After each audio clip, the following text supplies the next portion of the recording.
Kerr County 911, what's the address of the emergency? Hello, Kerr County 911. Kerr County 911. Kerr County Sheriff's Office. We're going to die. Yes, sir. What's going on? Yes, there's no place for us to go. As the water rose, Still coming up. It's up to our house. so did desperate calls for help.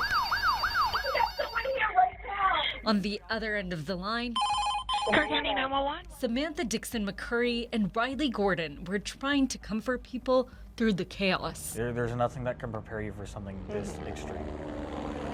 In a matter of minutes, We need a boat to come get us. We've got 2 children. homeowners and campers were in crisis. This entire room was just the sound of this phone ringing, and it never stopped. And you just have these people who are screaming because that's what they were doing. I mean, that's what you do when you panic. Some of those calls are still with them. I talked to a gentleman twice.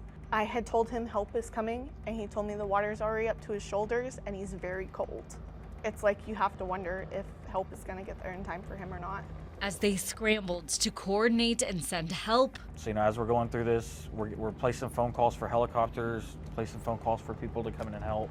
it became increasingly obvious that help wouldn't come fast enough. We're trying to get people the help they need, and we can't. I mean, they're literally saying that they can't get any further. So we're telling these people we're getting help there, which we are. It's just not the help that's currently localized right now.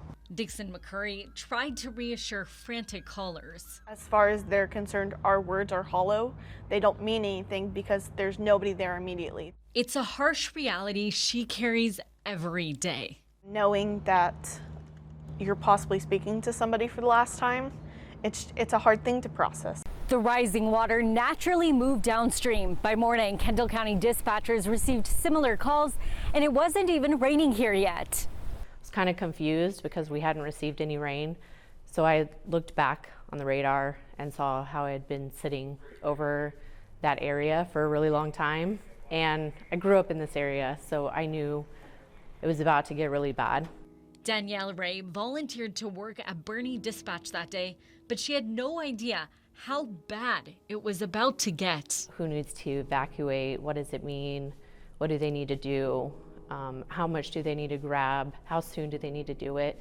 It's a lot of information that's coming in, and you're expected to know the answers. But there were no answers. Things were simply out of anyone's control. We also have a male that's stuck in a tree, so we're trying to get to all of y'all, okay?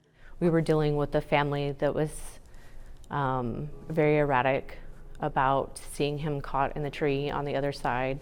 For Dixon McCurry, when the calls finally stopped, the grief began.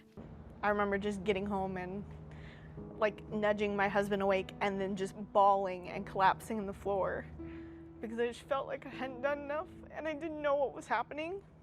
And a year later, the weight of that day hasn't lifted. It still obviously makes me emotional because, these were lives that were changed. These were people that were changed. These are families who are never going to get their loved ones back. There are lives that were literally washed away and are in pieces.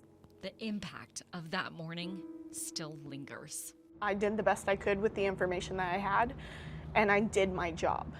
It doesn't sometimes feel like I did enough, but at the end of the day, I did my job to the best of my ability, and that's all I can do. That's all I can say. Rania Kaur, KENS 5.